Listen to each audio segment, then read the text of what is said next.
let's get into our main topic today. And so, Anthony, of course, he talked a bit about, ABF Creative, his company, and the work that they're doing in the podcast field and everything. And, they're working on some amazing things. They're winning awards and everything. And this has presented the opportunity for Anthony to finally, tell a story that he's been wanting to tell for a very long time. I believe it's like over a decade now. And this is, a story that, I remember, him kind of bringing up to me, back then when we were, working on the site and everything on the Koalition. And it's good to see that, now he's in position, he can really build on this story and tell it to the world because it's an important story and it's one that has influenced the very gaming culture we've just been talking about right now, So, Anthony, please tell us about Raising the Game, the project that will be out tomorrow on Audible. So, let us know. Thank you, man. Like you said, man, I remember back when we was trying to get a Black History thing going for the Koalition, and I did some research, and on this site called Vintage Gaming and Computing, there was this interview with a guy named Jerry Lawson. And so I was like, who the hell is this? And they was like, yeah, this is the guy who invented the video game cartridge. And, that caught my interest because it's like, wait, a Black man has something to do with that? And so it's always kind of been the rumor, since then that he invented the video game cartridge. And so when the opportunity came to tell a story with Audible, I was like, yo, why not do this? So I actually reached out to Richard and Gary to kind of help lay the groundwork for this series, man, early on. And they were more than willing to jump in and help out. And so, we discovered a lot of things. We discovered, this guy was, his hero was George Washington Carver. But it's so funny, his life kind of mirrored George Washington Carver because George Washington Carver was always known for inventing peanut butter. But in all actuality, George Washington Carver didn't invent peanut butter. But he also but he invented all of these hundreds of uses with different like peanut oil and all these different things that changed the way chemistry and products and created in America forever, right? Jerry Lawson's story is similar in the sense that he didn't by himself invent the video game cartridge, but he was part of the team that created the first console to use it. And he led that team. And he was one of the people who made the cartridge actually practical for commercial usage. Before it was just something in a laboratory and it would never get passed by the FCC. But, taking it to Jerry, he was able to make it into a consumer product because he knew what people wanted. He studied semiconductors. He studied the industry extensively on what products can work in normal, everyday American homes. And he took that knowledge to his engineering skill and was able to kind of figure out, all right, this is how we're going to do the cartridge. But much like George Washington Carver, he invented other things too. His innovations isn't just with the cartridge. The pause button. We wouldn't be able to pause our games if it wasn't for Jerry Lawson. We wouldn't have, the joystick going in like 6 to 8 different directions if it wasn't for Jerry Lawson. Matter of fact, third-party development, companies like Activision probably wouldn't even existed if it wasn't for Jerry Lawson. And that's the crazy part that a lot of people don't even know. So it was just an amazing journey. And we talked to a lot of people, man. We spoke to Nolan Bushnell. We spoke to Wallace Kirshner. We didn't speak to Wallace. We was trying to speak to Wallace. We couldn't get in touch with Wallace. We spoke to Ron Smith, Al Alcorn, the founder of Pong. We reached out to John McAfee before he died. You know, he killed himself. But before that, he threatened us. Yeah.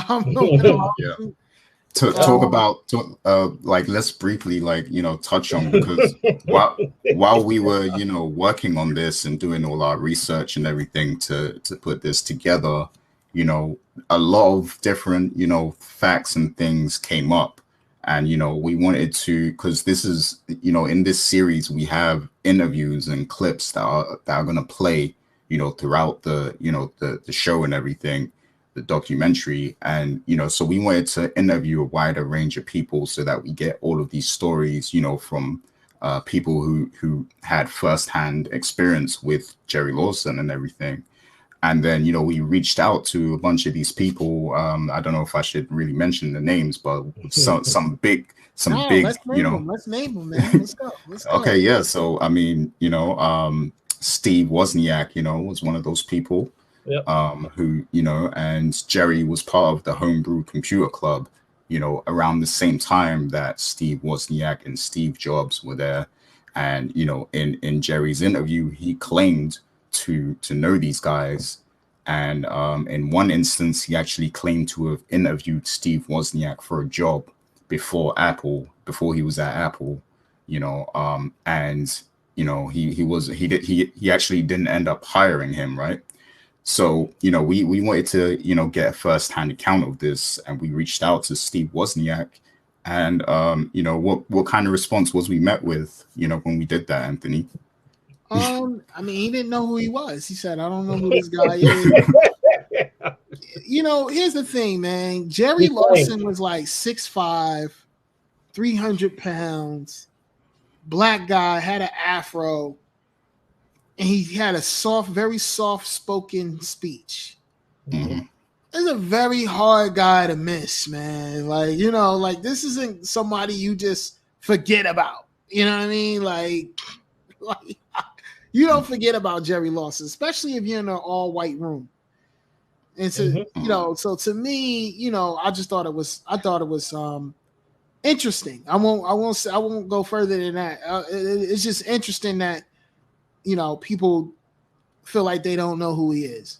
So, and then, you know, when we did later research, we found out that they have been listed on the same events, you know, given you know, keynotes and things of that nature. So they have crossed paths. So, you know, it's interesting it was a very small world. That whole Atari video game world in Silicon Valley, it wasn't large.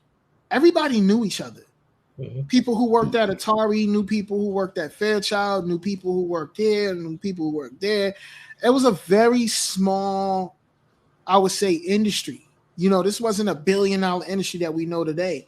All these guys knew each other. Like Nolan Bushnell, the founder of Atari, knew exactly who Jerry was. Jerry never worked for him, but he could tell you all about Jerry. He could tell you about conversations he had with Jerry. He could tell you the kind of man he was, the kind of jokes he told. Like, that sounds like somebody who knows who he is because they hung out. They knew each other. He never worked for Nolan, but they knew each other. Right. So it's a very interesting thing, man. It's like, man, you just, you know, you don't forget the only black guy from Silicon Valley who looks like a football player. You know what I mean? Like, you just don't do that. And we're talking about the 70s where this was rare, you know, for, you know, a black engineer to be working in Silicon Valley. So engineer, I think that's the key word here. Engineer, like, you know, Jerry wasn't just some random guy, you know, doing QA in the basement of a company. No, this guy led video game departments. He was an engineering maven. He didn't even have a college degree. You know, he dropped out of school and got straight into making technology for the military. Mm-hmm. This guy was top of the line genius, man. And tomorrow we celebrate his life, man, by just telling his story for the first time. A lot of people are gonna know a little bit more details than they've known before.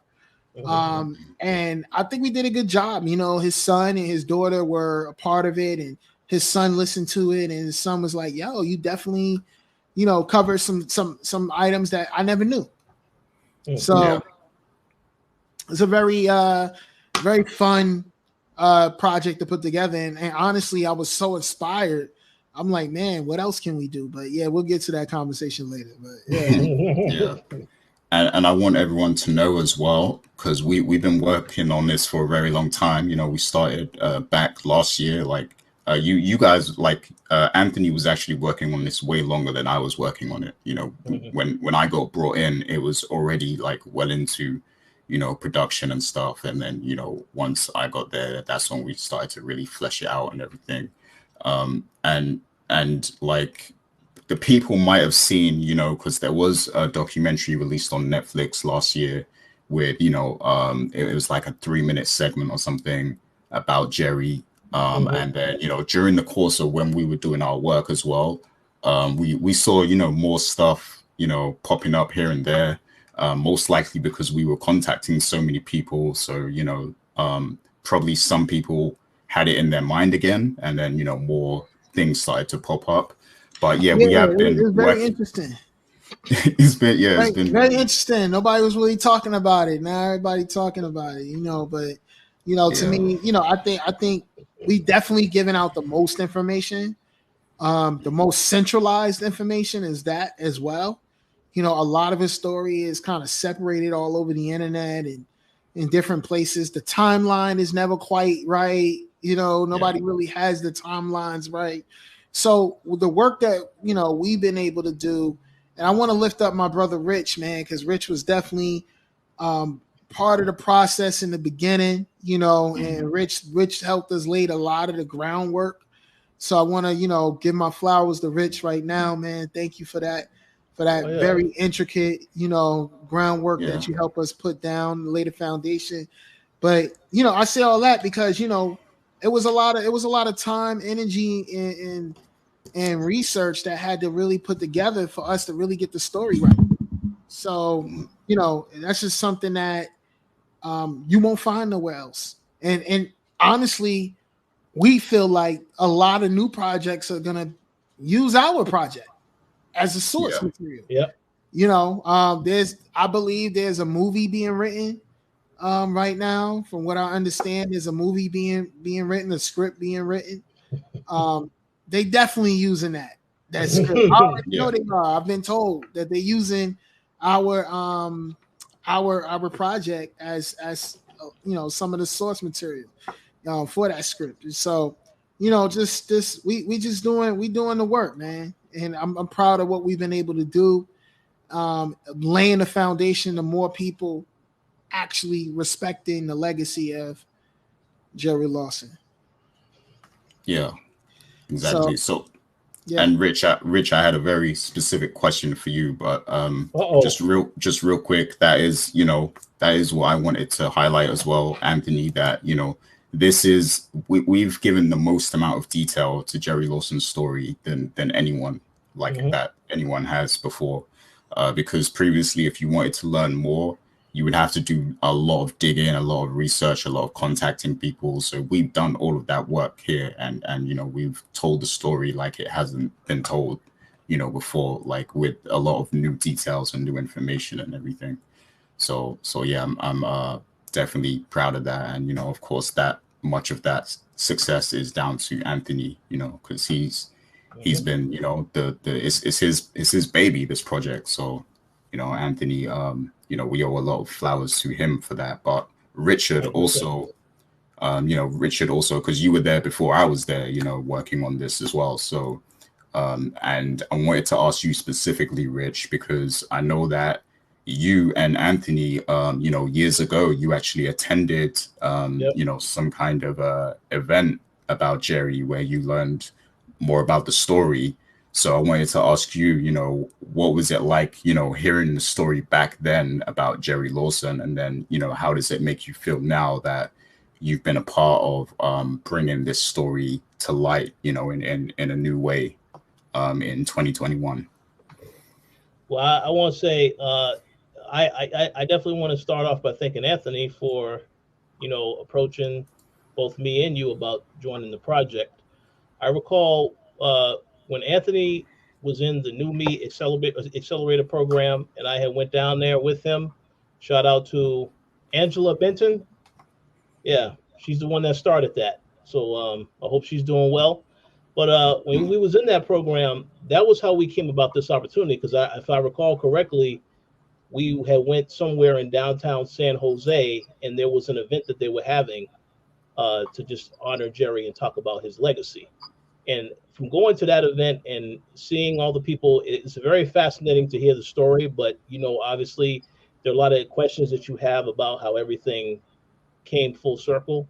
So to go through this process of, yeah, I mean, we looked at a lot of the same videos, some of the things that were written online, but to be able to actually speak to people that knew about Jerry, knew about his backstory, what kind of person he was like, that really gives you a full perspective on just how great he was to this industry, how intelligent he was as an engineer. You have an idea of some of the struggles that he went through, some struggles in which a lot of us still go through today. So, I mean, I think it was great to just be a part of this. And more so, my thought is it is an honor. Obviously, it definitely is an honor to be a part of the project because you're thinking about not just educating people who are in our same age bracket, but the generations coming after us as well, because some of them probably have aspirations of getting into this industry as well.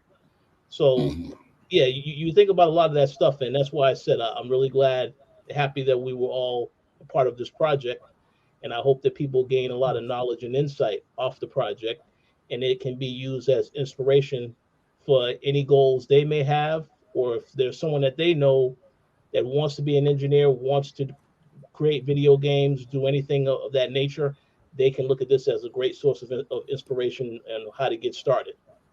So it was awesome. Yeah, for real. Because the reason this is so important is because like we're living in an age now where a lot of history is getting erased because there wasn't an internet back then. So a lot of stuff from back then wasn't as well documented as it can be now. And if it is documented online, then it's old newspaper clippings, magazines, and things like that people aren't really going to go looking for. So I think it's important to bring all of these kind of stories to light in a fresh new way and put it into perspective how much people like Jerry Lawson really impacted the industry we have today. So that's. Yeah, no, I agree 100%. And I was just going to add in, and also the point that, simply put, that a lot of the information that is out here right now, they don't have a full understanding of what exactly his role was and what he did. Because there's a lot of articles we came across where they say, oh, yeah, he definitely created this. We saw that multiple times. Yeah, man.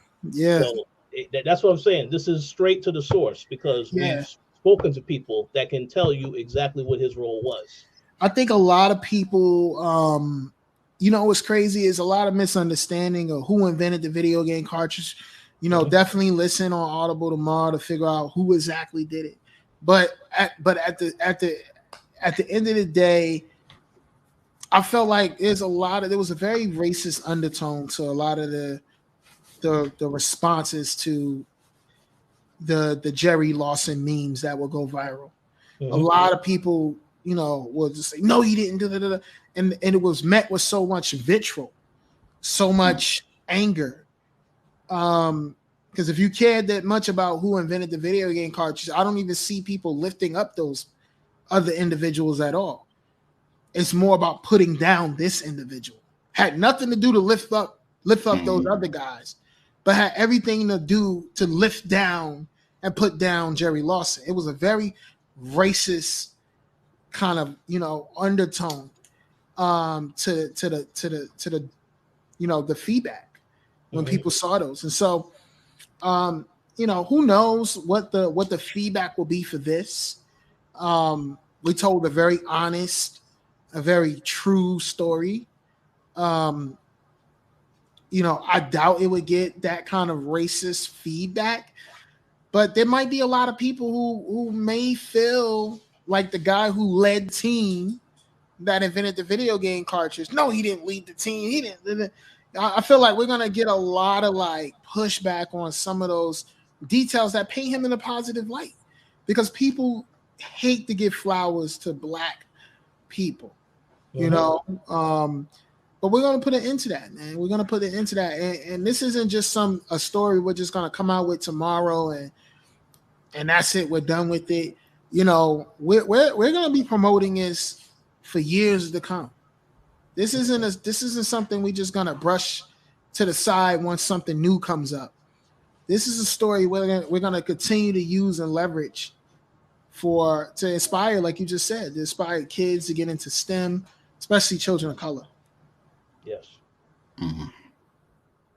Yeah, exactly. So, and the question I had for you, Anthony, because you are the narrator of this series, and I wanted to ask you, like, how was that process of like narrating? Because I know it's not easy to, like, I know we're podcasting right here, but it's not the same as narrating you know, a documentary or podcast or whatever, you know, like, because you have to actually follow a script and you have to be engaging and entertaining all the way through. You have to keep the energy up, and that's not easy to do. People probably think it is, but it's not. So I wanted to ask you how you found that experience. Man, it's hard. It's hard, man, because little secret, I wasn't supposed to be the narrator of this. You know, at first when we first was putting this together, a lot of names was thrown around. Lena Waithe, Donald Glover, all these different people, all these different names got thrown around, and then when it all came down to it, they were like, "Well, you should just do it." I was like, "Nah, I don't know, man. I don't really know if I'm the right person for this," and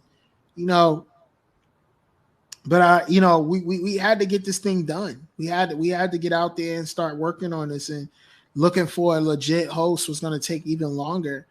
And so, I stepped up to the plate, and just, threw my hat in the ring and said, all right, let's just do it, whatever, but it was definitely a hard experience, man. It looks easier than what it really is. You got to do multiple takes. You got to, and it's hard because we're during the COVID. Like, I think I would have had a way easier experience if I got a chance to be in the actual studio with the engineer. Instead, I had to do everything remotely. And I think that was the other thing that was really, really hard. We did this whole podcast remotely. Everything we did was the remote. Richard is in Atlanta. Gary is in the UK, in London, in Luton, outside of London. And I'm in New Jersey. So we're literally in 3 different locations and still was able to, really get this thing done. And it was hard to do that too. Yeah, I can imagine. I guess, now I can hit you up to do my audiobooks. Like, you can be the voice of them. So. Man, I think I'm going to take a quick rest. I am going to come out with my own podcast soon. I mean, it's called No Pressure. It's already out, but we are going to be relaunching that soon. But nah, I'm good, man. I think I'm going to leave it up to the professional voiceover artists in the world, man, to do their thing. Fair enough. So, just to kind of cap this off, I want to ask you, what can the people expect tomorrow when Raising the Game, hits Audible on, the 26th of August? Yeah, I just want everyone, whether you're listening to this on the 26th or whenever you listen to it, share it, man. Share this with someone else. If you shared it with at least one other person, then you've done me a favor. Thank you. I think that's the biggest thing. Don't just listen to it for yourself. Share it with one other person. Get it on Audible exclusively. Buy an Audible membership for somebody. I don't know, like buy a credit. I'm working on getting some Audible credits to the Koalition. So definitely stay peeled to the website, because we might be able to get some free codes away. For Audible soon. So, just spread it to your friends and your family. Definitely let the kids listen to it. It's fun, man. It's storytelling at its rawest form. Okay. So like people might be wondering, like, it's episodic, and so the running time is about 90 minutes, right? All the way. Yeah, it's like Like, an hour and 30 minutes altogether. okay. About three acts, three main acts: Act One, Act Two, Act Three. So to me, it's like a long form documentary. It's not Mm. necessarily a podcast, but it's a 3 act documentary, and you know definitely if you're driving somewhere, or if you can definitely finish it in one day. It's not something that's going to take you multiple days to finish. If not one day, at least 2 days you can finish it. Awesome. Sounds good. So yeah, you heard it first, in many ways, I mean, this was produced by ABF Creative, but this is also, a coalition thing as well, because you have the founders here, we were all kind of involved in this, even though Anthony took the lead. So yeah, it's great that, we all played a part in kind of, bringing this story out. And Yeah, and this it's wouldn't exist if it wasn't for the coalition, man. If it wasn't for, and my addis, Coalition is one of the first, black owned video game websites on the internet. Weren't too many of us back then, and this is definitely, I would say, would have never happened if the coalition didn't exist. So, you know, that's just like you said, it's definitely a coalition project. This just wouldn't be here if it wasn't for the coalition. indeed awesome. So yeah, I mean, Shit, I wouldn't be here if it wasn't for the coalition. How about that? yeah, our like Uh, our lives would be completely different if we didn't, right. go Oh on yeah, this journey, absolutely. like for real. So yeah, I'm proud, man. I'm proud of what you've done with ABF, and then this project in particular. Because I remember you talking about the story back then. So just to see this happening now, it's like I'm proud of it. So Yeah, we got congratulations. more stories, man. Like we need to do a collab with Coalition and tell some other unknown black video game stories, man. Let's make it a thing. It don't have to be on Audible. The next one might, we might release to the public. Let's make it a thing, man. This might be something that you'll continue to get from the coalition, man. Yeah, Oh yeah, for real. I'm down for that. Sky's the limit from here. So Perfect. yeah. But is there anything else final you wanted to say, Anthony, before we end off the segment and everything? Nah, man. Except thank you to the team. Thirst Ball, thank you to you guys. Like I said before, Rich, Gary, your time, your effort, your contribution goes a long way. And then thank you to the team over at ABF, man. Like, without the ABF team, we wouldn't be able to do much of the work that we're doing, man. And so we're doing some amazing things. And like Gary had mentioned, how do you have time to play games and be involved in the industries? Because, I got a great team. When you got a good team and everybody playing their position, the point guard is the point guard, the center is the center, the shooting forward is the shooting forward, then you're gonna win a championship. You know what I mean? And so that's the reason why we got the Webby. That's the reason why it won't be the last Webby. So Oh so yeah. kudos to the team. Oh yeah, I believe it. And I've heard some of the other projects you have, the African folk tales, like that's amazing. You have like a whole children's show, Yeah, So we about to build out the category, man. We're gonna have more children's shows, more shows for Black women. We're taking a different approach to this game, man. But yeah, we're really excited about the children's stuff, man, because to me, when it comes to the children's content, it's all about like Saturday morning cartoons, bro. Like I want to bring back that feeling, but do it in a new way. And I think it's just such a new frontier, fresh frontier. Everybody's not doing it. And it's fun. You know what I mean? It's fun. Like I think sometimes we miss, like, people they're not using that word, man. It's like, this shit is fun. Like, I like creating children's content. It's fun. It helps bring the youth in me out, the kid in me out. Oh, yeah. I like it. I love it, man. That's it. And so wait till you see the new kid project. You know, we definitely doing African folktales, and we want to do other folktale spinoffs as well. But we got a new kid project we actually just sold the IP to. Wow. We sold our first intellectual property. You know, wait till you see this one, man. This one's going to be a big podcast that might potentially be a television show or cartoon or something like that. So, and it's in the children's space. So, you know, to me, you know, it's all about just having fun. When you having fun, that's when shit like this happen. You know, when you stop having fun, then that's when, you're gonna be hustling a little bit too harder than you should be. Right. So, yeah, just make sure I get that press release when that announcement goes out, man. Because I want to hear about that. It's gonna be a while before that one come out, but I definitely make sure you get. Actually, it might not be that long. We'll see. You know, you might hear about this in December, bro. We'll see. Okay. You know, that's like right around the corner, man. So you might hear about this one before the end of the year. Definitely. Yeah.